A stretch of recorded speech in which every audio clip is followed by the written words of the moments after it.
Greece, a land of myths and legends. For thousands of years, this small corner of the Mediterranean has captivated the world. It's a country that has given birth to some of the greatest thinkers, artists, and leaders in human history. From the peaks of Mount Olympus to the shores of the Aegean Sea, Greece has been a crucible of ideas and innovation. But what makes Greece so special? Perhaps it's the stories of gods and heroes that still echo through time. Or maybe it's the groundbreaking concepts of democracy and philosophy that were born here. Whatever the reason, Greece's influence on Western civilization is undeniable. It's a legacy that continues to shape our world today. This is the story of Greece, a tale of triumph and tragedy, of gods and mortals, of war and peace. Our journey begins in the realm of myth and legend. Greek mythology is a tapestry of incredible stories. These tales have captivated imaginations for millennia. They speak of powerful gods and brave heroes, of monsters and magic, of love and war. These myths weren't just entertainment, they were a way for ancient Greeks to make sense of their world. At the heart of Greek mythology is Mount Olympus. This towering peak was believed to be the home of the gods. Zeus, the king of the gods, ruled from here. Alongside him were a colorful cast of divine characters. There was Athena, goddess of wisdom, Poseidon, lord of the seas, Apollo, god of music and prophecy. Each deity had their own domain and personality. They were powerful but flawed, much like the humans who worshipped them. As we step out of myth into history, we find ourselves in the world of the Greek city-states. These were independent cities, each with its own government, laws, and way of life. Two of the most famous were Athens and Sparta. These rival cities couldn't have been more different. Their contrasting approaches to life would shape the course of Greek history. Let's start with Athens. This city is often called the birthplace of democracy. In the 5th century BCE, Athens developed a system of government by the people.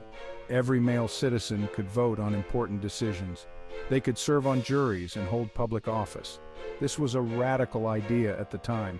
It laid the foundation for democratic systems we still use today. But Athens wasn't just about politics, it was also a center of culture and learning. Philosophy, drama, and the arts flourished here. If Athens was known for its mind, Sparta was famous for its muscle. This city-state was built on military might. Now let's focus on a remarkable period in Greek history, the Golden Age of Athens. This era, roughly from 480 to 404 BCE, saw Athens at the height of its power and influence. It was a time of unprecedented cultural and intellectual achievement. The city became a magnet for thinkers, artists, and innovators from all over the Greek world. The ideas born in this golden age would shape Western civilization for millennia to come. At the heart of Athens' golden age was its system of democracy. Under the leadership of Pericles, Athens refined its democratic institutions. Every male citizen could participate in the city's governance. They voted on laws, decided on war and peace, and held their leaders accountable. This was direct democracy in action. It wasn't perfect. Women, slaves, and foreigners were excluded, but it was a revolutionary concept that would inspire future generations. The Golden Age wasn't just about politics, it was a time of incredible cultural flowering. In architecture, we see the construction of the Parthenon, a temple that still awes visitors today. In literature, the great tragedians Aeschylus, Sophocles, and Euripides wrote plays that are still performed.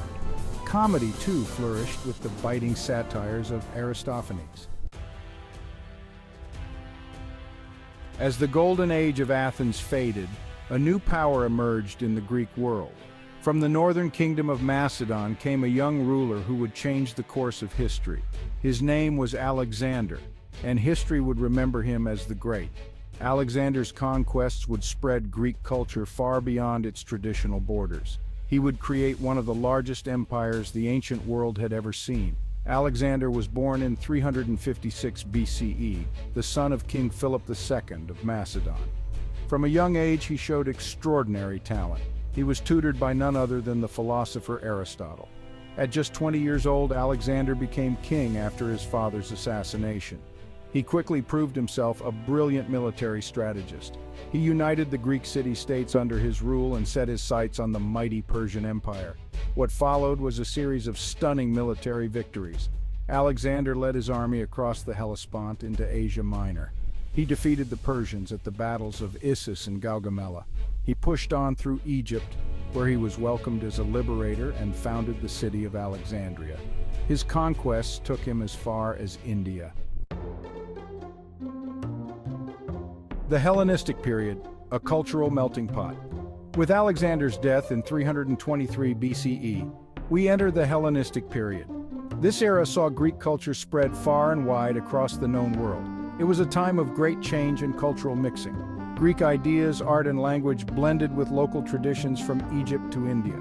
The result was a rich and diverse cultural landscape that would shape the ancient world for centuries to come. Alexander's empire didn't survive long after his death. It split into several kingdoms ruled by his generals.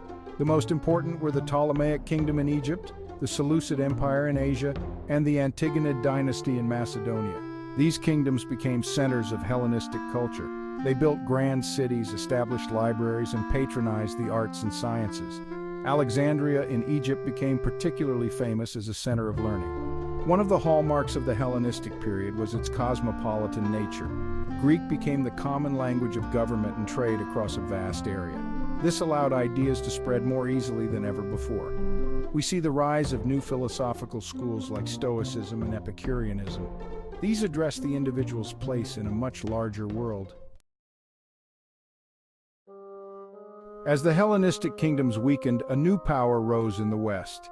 Rome, once a small city-state on the Italian peninsula, had grown into a mighty empire. In 146 BCE, Rome conquered Greece, bringing an end to Greek political independence. But this wasn't the end of Greek influence. In many ways, it was a new beginning. The Romans were deeply impressed by Greek culture.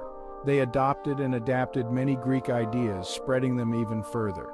The Roman conquest of Greece was gradual. It began with the defeat of Macedonia in 168 BCE.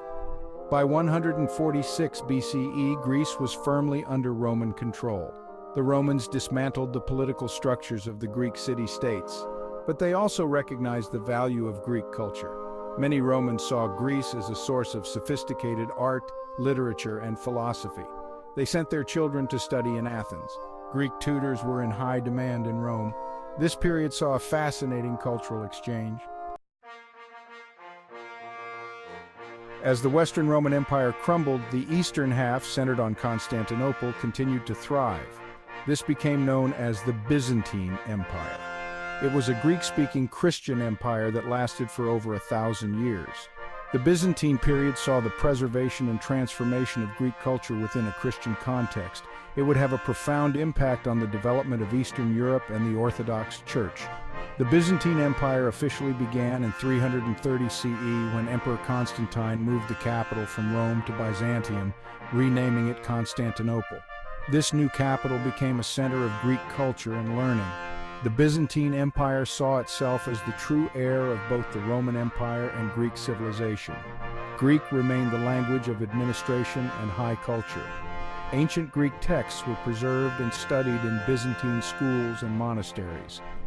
Christianity played a crucial role in shaping Byzantine culture. The Greek Orthodox Church developed its own distinct traditions and theology. Magnificent churches like the Hagia Sophia in Constantinople showcased a new style of architecture. With the fall of Constantinople in 1453, Greece came under Ottoman rule. This period, lasting nearly 400 years, had a profound impact on Greek culture and society. The Ottoman era saw both oppression and cultural exchange. It ended with a dramatic struggle for independence that captured the imagination of Europe and led to the birth of modern Greece. Under Ottoman rule, Greeks faced many challenges. They were second-class citizens in the empire, subject to higher taxes and restrictions. Many Greeks converted to Islam, while others maintained their Orthodox faith.